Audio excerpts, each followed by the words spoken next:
This presentation is an introduction to claim interpretation and will focus on why claims are important, the different categories of claims, and claim structure. A patent claim is a one-sentence expression in a claim. This presentation is an introduction to claim interpretation and will focus on why claims are important, the different categories of claims, and claim structure. A claim is the heart of a patent application. It defines the scope of an applicant's rights to exclude others from making and using the invention. In other words, the claims define what the inventor is trying to protect. Applicant is not granted protection for what is disclosed in the specification, drawings, or other parts of the application. Protection is only granted for what is in the claims. Every word in a claim must be considered. No limitation, functional or otherwise, can be ignored. Even words like a and the may impact upon the interpretation of the claim. Therefore, all limitations should be addressed. A patent claim is a one-sentence expression in words of the inventive subject matter for which protection is sought. Each claim begins with a capital letter and ends with a period. Each patent application may include one or more types of claims. The patentability of an apparatus claim depends on the structural limitations of the apparatus and not on the way the apparatus is used or the material that the apparatus works upon. While features of an apparatus may be recited functionally as well as structurally, claims directed to an apparatus must be structurally distinguishable from the prior art. A method claim is a process or series of steps for performing a function or accomplishing a result. The patentability of a method or process claim depends on the specific steps recited, as well as the materials used in the method. It is improper to read a specific order of steps into method claims when the language of the claim does not directly link the steps in the claim or require a particular order, as shown in the example on the right. The patentability of product claims depends on the recited, discrete physical structures or materials. Product claims are generally directed to either machines, manufacturers, or compositions of matter. See MPEP 2103 IC and MPEP 2113. A composition claim is similar to a product claim in that the patentability of a composition claim depends on the recited materials of the composition and not on the method of making or using the composition.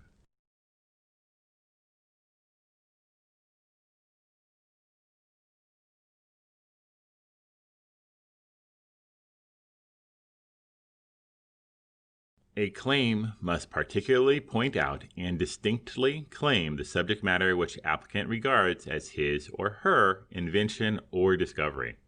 A claim generally has three main parts. 1. A preamble or introduction. 2. A transitional phrase such as comprising, consisting essentially of, or consisting of. And 3. A body reciting the element of the invention. The transitional phrases define the scope of a claim with respect to what unrecited additional components or steps, if any, are excluded from the scope of the claim. The determination of what is or is not excluded by a transitional phrase is made on a case-by-case basis in light of the facts of each application. The transitional term, comprising, which is synonymous with including, containing, or characterized by, is inclusive or open-ended and does not exclude additional unrecited elements or method steps.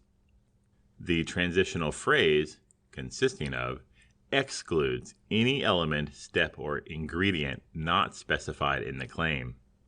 The transitional phrase, consisting essentially of, represents a middle ground between comprising and consisting of.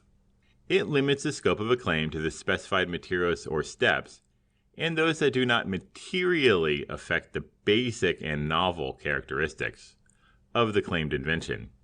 MPEP 2111.03 states that, absent a clear indication in the specification or claims of what the basic and novel characteristics actually are, consisting essentially of will be construed as equivalent to comprising for the purposes of applying prior art.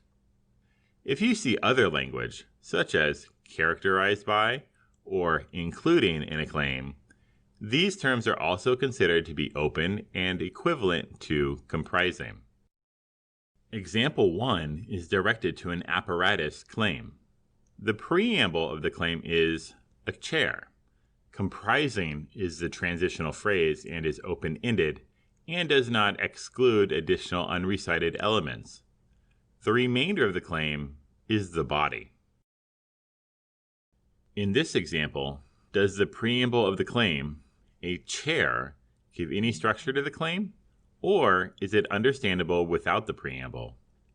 When terminology in the preamble limits the structure of the claimed invention, it must be treated as a claim limitation.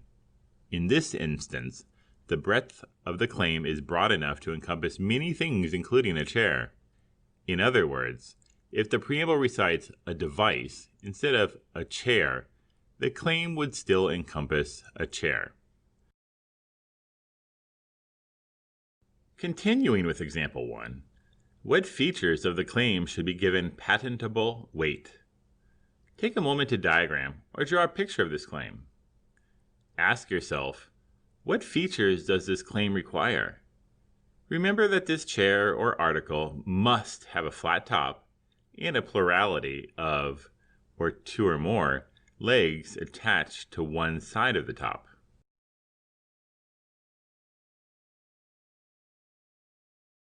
Look at each of these drawings. Would the claim read on any of these figures? The claim would read on each one. Remember not to get tricked into knowing what a chair is and reading limitations into the claim that are not there. You have to look at the claim to see what it must have. Does it matter that there are holes in the seat part as shown in the figures? Does the claim describe anything specific about the seat? No, the claim does not call for a continuous flat top, just a flat top. Sometimes a word does have inherent parts to it. For example, a camera or car where only the new or unobvious part is being claimed. But we need the extra parts or it cannot function as a car. Our next example is a claim drawn to a product. Take a moment to identify the different parts of this product claim. The claim is drawn to a multi-layer product capable of conducting electricity. This phrase is the preamble of the claim. Recall that the phrase consisting essentially of means that the claim is open to other limitations not specifically claimed, as long as the specification does not exclude something from the claim. The remainder is the body of the claim and defines the specific limitations of the product. Let's look at the preamble in more detail. Does the preamble of the claim structurally limit the claimed product? Or does the body of the claim recite a structurally complete invention? In other words, if the preamble is not present, does the body of the claim alone clearly describe the invention?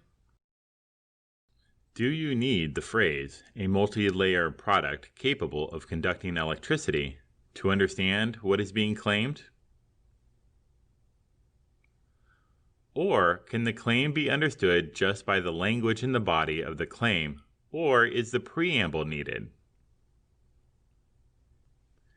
In this instance, you can clearly tell that the product is multi-layered by the language of the body of the claim. With regard to the second part of the preamble, does the phrase capable of provide a positive limitation to the claim? The phrase capable of conducting electricity is not a structural limitation because this is a statement of intended use. The product is clearly capable of conducting electricity because the body of the claim recites a layer doped with metal particles. Note that all metals conduct electricity, even if not all of them do so efficiently. Even though the preamble does not give life or meaning to the claim, it cannot be ignored and must be analyzed. In this instance, the analysis leads us to the conclusion that the preamble does not provide a structural limitation to the claim. Remember, all words in a claim must be considered or analyzed. Take a moment to diagram or draw a picture of this claim. Ask yourself, what features does this claim require? Your diagram should show at least a first skin layer of polycarbonate, an intermediate layer of polypropylene doped with metal particles adjacent and attached to the first skin layer, and a second skin layer on the opposite side of the intermediate layer from the first skin layer and attached to the intermediate layer. Patentable weight is given to the must-have features of the claim. Example 3 is drawn to a method of repairing at least one defective area in a stoving lacquer coating. Take a moment to identify the different parts of this method claim.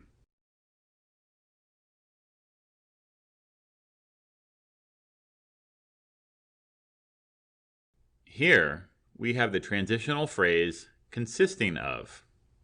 This phrase excludes any element, step, or ingredient not specified in the claim. This means that the prior art cannot have any additional necessary components other than what is listed in the claim. Does the preamble of the claim, a method of repairing at least one defective area in at least one stoving lacquer coating, give any life or characteristics to the method claim? Or can the method claim be understood just by the language of the body of the claim?